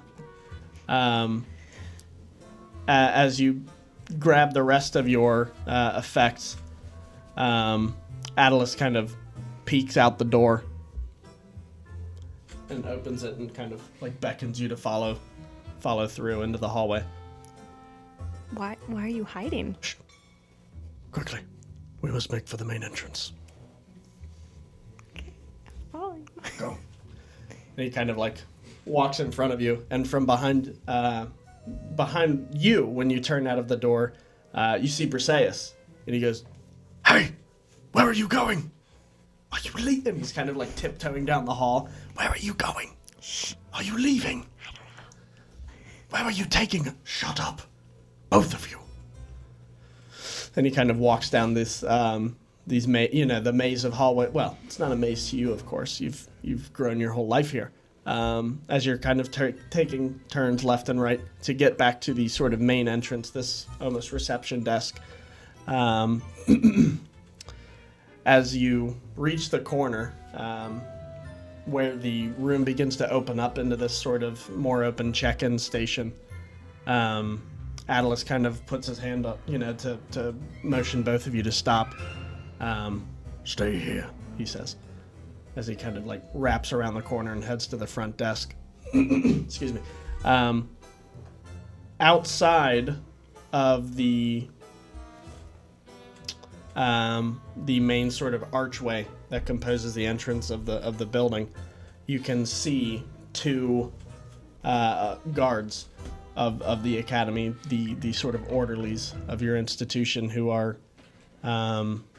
extremely capable in kind of keeping people in their place here. You've gotten multiple beatings from them in your years of tutelage. And Attalus kind of you again just see him kind of posting guard, hand on their sword, just taking in the sights of the city. Attalus heads to the front reception desk, to where there is this drow female who is again sitting on the desk with these large glasses, her black hair tied back in a tight ponytail. You know this to be Thekla, who has been the bane of your existence pretty much your entire life. And as he sort of approaches her at the desk, he goes, "Ah, Thekla, how goes it today? Any new arrivals or anything like that? Anything interesting at all happening here?" He kind of motions for you to kind of like sneak out the front while he's keeping her busy. And she's, taken aback. She's just, oh, my goodness, Atlas. You know nothing interesting ever happens here. Ah, I do know that. He's kind of motioning for you. What would you like to do? I'll start sneaking. Give me a sneak, stealth check. A sneak check. Sneaky. Top sneaky check. Check of sneakiness. Uh-oh. I rolled a 20. Oh, wow. Silent. Not the uh-oh I was thinking. Are you in, Wait, Your I'm sorry. Is that a natural 20? It is a nat 20. The Whoa, first the nat first of the 20 of the campaign? campaign, baby! And it's sneaking with heavy armor on. How Do you about- have your armor on? I would assume I would. Disadvantage. Disadvantage. Then, you Here comes the mother- nat Should've 20. said no. Nat 20 You again. gotta have the yin to the yang. It's an 11 with a plus 2, so 13. 13. 13 sneakage. No. As you pass over the desk, you notice Atlas kind of like shifting his body to kind of like, as you're walking past the lobby. You do make it out the door, but you were so preoccupied with getting past Thekla that as soon as you get to the entrance, you just kind of go and dart out into the city streets. So the guards, of course, the orderlies, immediately, "Hey, you!" and draw their swords and start chasing you down the street. Perseus, of course, is following you. So now the two of you are sprinting down the streets with two guards, swords in hand, chasing you. It sounds like piles of pots and pans being thrown into a washing machine. Yeah, they're just like, what's going on? Right. So, as you are running down the street, Taros, geez, new characters. Taros and Argon, you guys have just now hit the bottom of the stairs. Again, sweating profusely through your leathers. Well, not you. You're pretty fine. I set you down. Are we at the bottom? You're back at the ground floor. Have we exited the stairwell, or are we still like just at the bottom of the stairwell? You're like in the alcove of the stairwell. Okay. Right. You wait here. I don't want anyone to think we're friends. I'll meet you around back in about 30 minutes. How does that sound?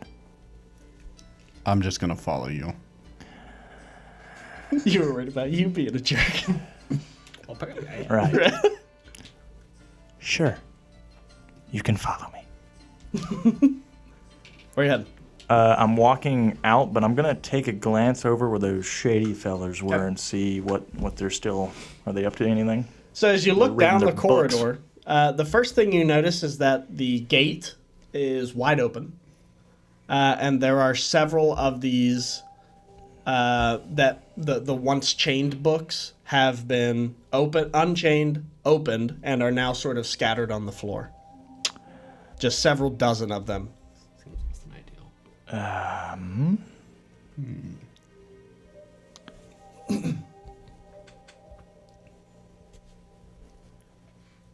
Give me a perception check as well. Argon, you can make one. Nat 20. You're following behind. There it is. Sorry. 6.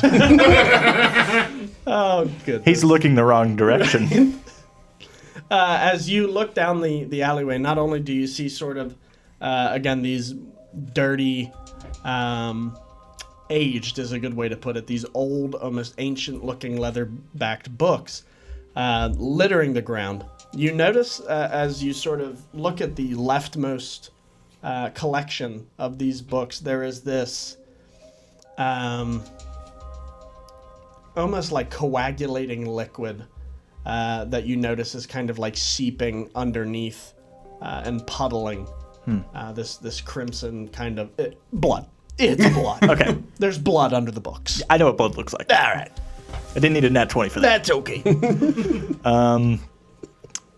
So, I'll say to you, good sir. Well, looks like we have a moment of opportunity here. As he looks towards your direction and begins to speak. You see him move his mouth. No, he does not. I have a mask on. Oh, sorry. He's looking at you with intent then. You hear my lips unseal themselves. But you hear nothing. And you don't hear yourself either.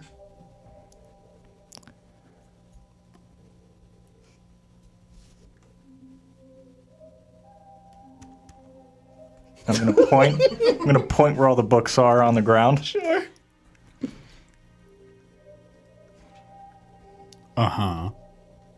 Do I hear him? No. So I just saw him try Are to speak. you, you're magic-y. I'm very magic-y. Give me an Arcana check. Sweet deal. Let me swipe through here. Ooh. 13. 13, that's enough. You know this is a magical silence. Okay. Something in the area is preventing sound from being emitted. I'm gonna like summon my Eldritch Blast energy into my hands, so he knows to like get ready. And then I'm gonna walk towards the books. I will follow slowly. So you begin kind of like creeping. Oh no, skulking, if you will. I'm just casually walking with my hand out. Just pop ready to whoever. fucking Yeah. blast somebody. Sure. Okay, so you reach the edge of the bookcase, and there are the same as you kind of reach the edge and kind of look clearing around the edge. The source of the blood is the old dude from the front, Naturally. laying on the ground. Yes. Skull like almost split open in the back. It doesn't look good. Looks like he was hit like with some kind of blunt object. Right. Is he gonna be okay? So, Probably not. do I, with my natural 20, do I notice any of these books being particularly knowledgeable on the outside? looking good? To Why did you channel You? Austin Powers To me. for that one? So I know what you think I'm thinking. I don't know what I'm thinking. I'm looking just for a book that looks like it's got some. all of them look great. Okay. All of them look super ominous. And spooky. There's not one that's like Necronomicon. No. Okay. It's a collection of Necronomicons. I'm gonna grab 3 of them and put them in a bag, Okay. As you do so, and I'm gonna be staring at him with shame in my eyes a little bit, just. it's like we won't speak of this outside the walls. And then I'll do this to my mask. Jesus Christ. I think you mean Yes. As you again sort of peer around the corner past the carcass of Old Man Guardian, the 3 men in the black and red robes are very quickly like siphoning through these books. They're grabbing them, unlocking them, kind of flipping through the contents a little bit, and then just discarding them. I'm gonna take a book and drop it really loudly so they hear me. Okay. They don't hear you. You grab the book. I'm silenced, all of me? You grab Everything the book is silenced? and drop it, and it goes. Then I'm going to. I'm gonna cast sleep on these motherfuckers. Okay. So there's 2 at the edge of the. Well, hang on. We'll Give me a rundown how many there are. Well, there's 3. It's just the 3 that walked in. One of which seems to kind of just be like. His back is to you, and he's kind of like looking up and down the rows of the books. Just a quick little thing. What are the components of sleep? I have a mask on. My mask is my magical. No. What do you have to do to cast sleep? It says here, I press this button and I cast it.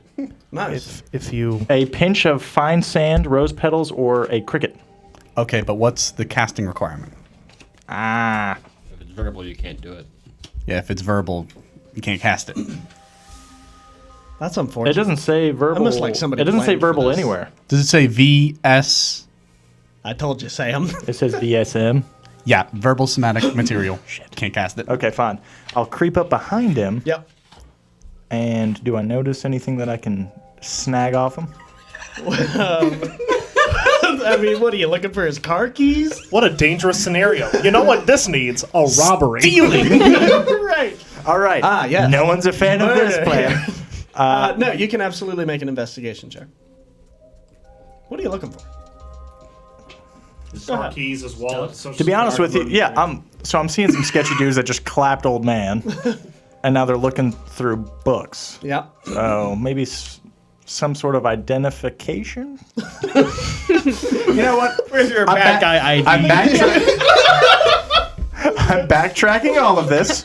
We can edit this out in post. It's like evil henchman ID. I don't actually. Handlebar mustache.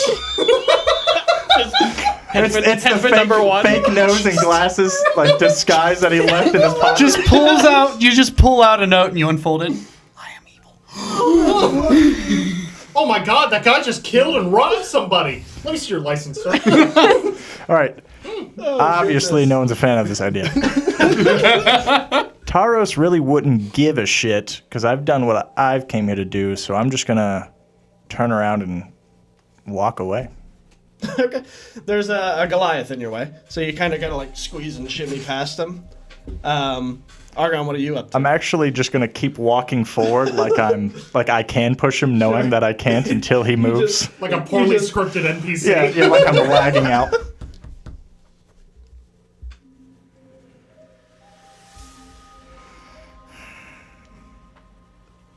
And I'll pick up, I'll raise my hand and charge it, and I'm looking at him like, I'm blasting old boy right in the spine with Eldritch Blast. All right. As you cue that up, back out in the city streets, the two of you, Sandrian, about that action. Sandrian and Maltiak, that's your name. That's it. Yep, that's the one.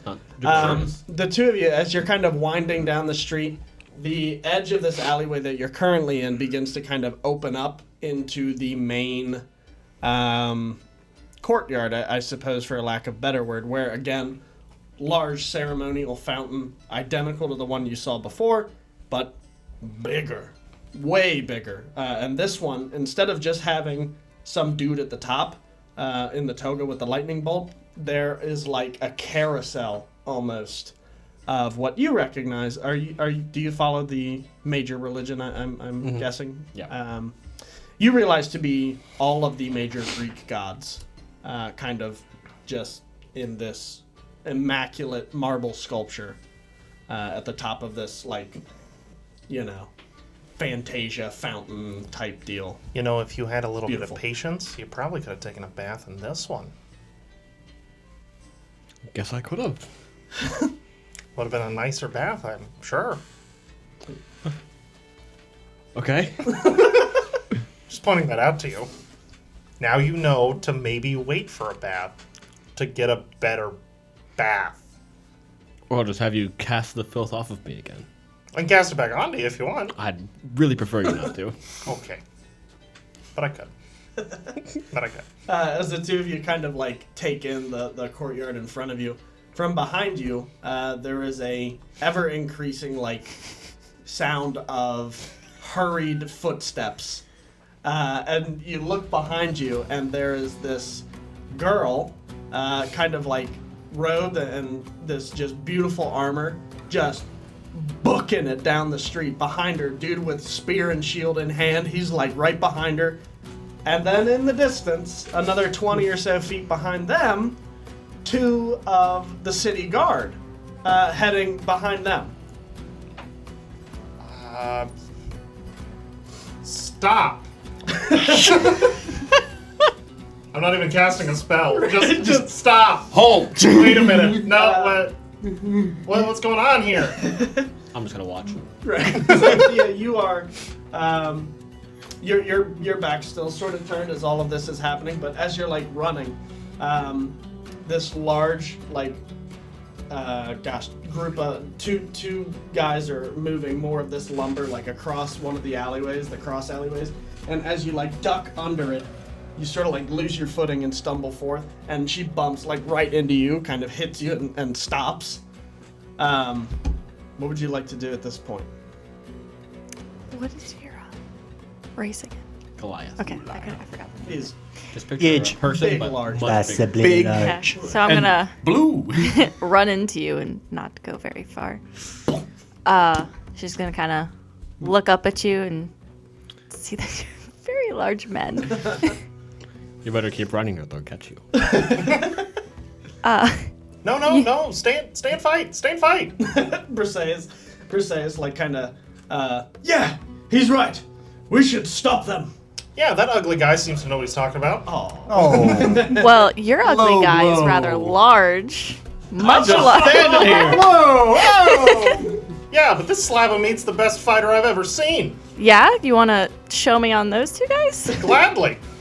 I can't even lift my hammer. And the guards at this point are like catching up.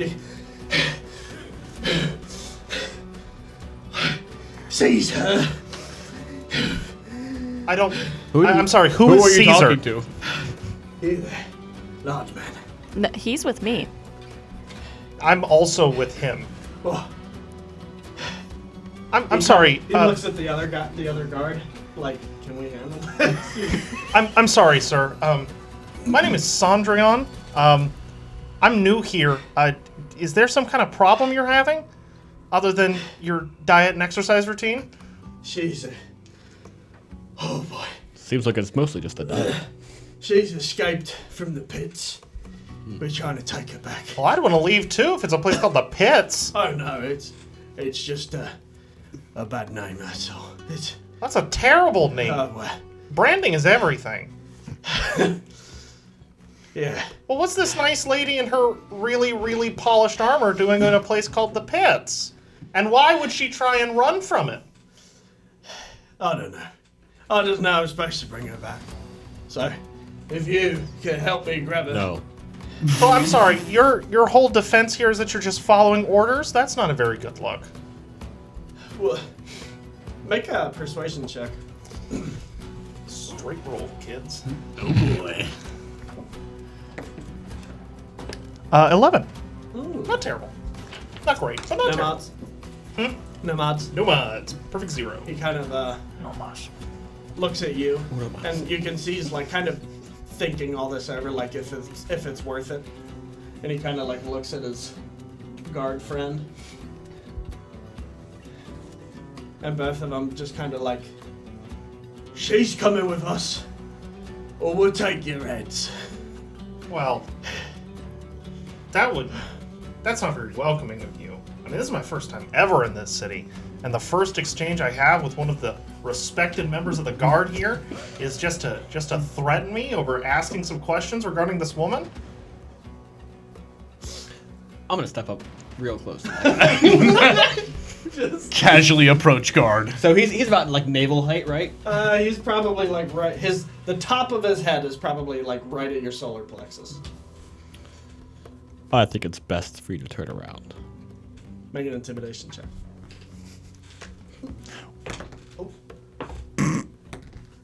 Not 20. You audibly hear a load just. Oh, Ma! And just runs. The sheer size of, like, just the sheer stature of Maltiak is enough to intimidate any man. But the sun has hit at, like, just a perfect spot where it's, like, right behind your head. And it's just casting this aura of just blinding light, like, around you. And he's, like, you know, like, staring into the sun, basically. Right. So he runs. They both just hightail it the fuck out of the city. Or back to where they No, came. all out of the city. Yeah, They're gone. just all the way. They're abandoning their families into and the everything. volcano. They just jump right in the lava. Different time zone. Right. So, who are you? I'm Thea. Sorry about the remark about your appearance. Quite taken back. Never seen a Goliath in person. Look much better in person than you do in books. You are large, though. I'm aware. Thank you, unattractive man. Gotta stop that. All right, He kind of like. I apologize to your man. I'd like if you Oh, sorry. take it back. By this world's standards, are you considered conventionally attractive? Yeah. He's all right. I'm very good looking. We're turning this man into the main villain of the campaign right here. This is his villain origin story. Months of work. All for Briseis. My humblest apologies, sir, and I will make the most flowery handshake offer. He kind of like sets his spear on the ground and like bends down on one knee and shakes your hand. I'm sorry. From my land, your jagged, rugged features and incredible masculinity are just not things we really get where I'm from. He's like looking at you the whole time. He's like, and where's that you're from? I think you would call it the land with. I don't think I'd call it that at all. Why were you running from the guards? Well, you were correct on the pits not being a very nice place. Wasn't her other guy fallen? Briseis? Yeah, I thought it was the two of them. That Yeah, Briseis is here. He was- Briseis is No, the older guy. Attalus? Yeah. No. Okay. I thought I heard 5 people. That's why I was curious. Nope. Did I mess that up? He's Nope. not there. No, you didn't. I didn't think so. He was still in the lobby talking to Thelka. He was just Like- covering, I thought. Like my character, I'm very tired. So, what now? Where are you going? What are you doing? Anywhere that is not here. Well, I'm gonna, me and this incredibly large person, we're gonna go to the, the library. So. Library? What? You said a library? Yeah, I'm here to study a bunch of knowledge. He's studying magic, and I like to study. You're going to the knowledge. Citadel then?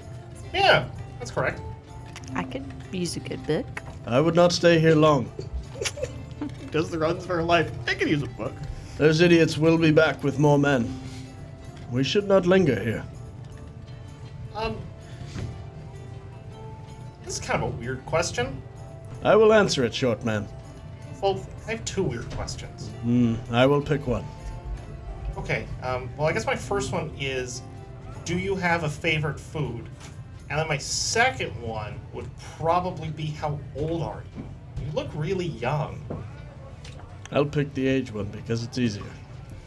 I'm 24. Wow. I'm gonna look at Maltiok and beckon him down. Is 24 old or young? Or I do not know human standards. how old are you? 68. Is that old? It's middle age. Yikes. Okay. I'm gonna leave now. Thank you for your assistance, and it was lovely to make your acquaintance. But it was you who assisted us. And rightly so. We would have been hauled back and beaten Well, you can and starved. learn that you were successful in meeting the soon-to-be greatly known Sondrion Ep Severn. Who was that? You! Of course, you! What's so great about you? Or soon to be great, I suppose.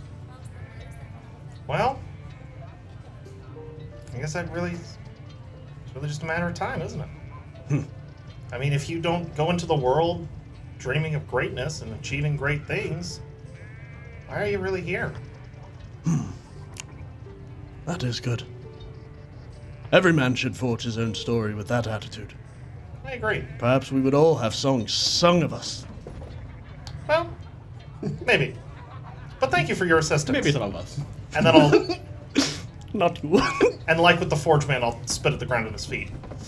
He kind of like, as it's coming down. Oh. And then I'll start walking toward the building. We should not stay here. They will be back. Over And this they way. will flog us. I say we follow the large man. He follows the short man, it seems. You there. For now. Are you his servant? You serve the Great One. Don't call me that. Continue to call me that. You're just odd companions, then. We came from previous place together, and I'm helping him with a project. Very well. This man is my best friend. You clearly have I've known him for 3 hours. This man is my best friend. Yes. I doubt those guards are very good at hunting people down. If you come inside with us, I'm sure they won't find you. They will not be, but the Vandalen will be. If they catch us, I don't know who they will flay us. flay you, maybe. Perhaps. But you helped. And a man of your size could perhaps deter more aggression from the pits. I will allow you to accompany me. Allow. Into the library, of course. I'll follow you, Santrion. Apparently we have more companions. Okay. Well, hey, the more the merrier. I'm getting really nervous that you guys are going to walk into me just dusting someone. Or getting your and have shit beat in. nothing, yeah. So the four of you are beginning to sort of walk towards the Citadel steps. The guards have ran out of sight. And I believe it's there where we will conclude tonight's session.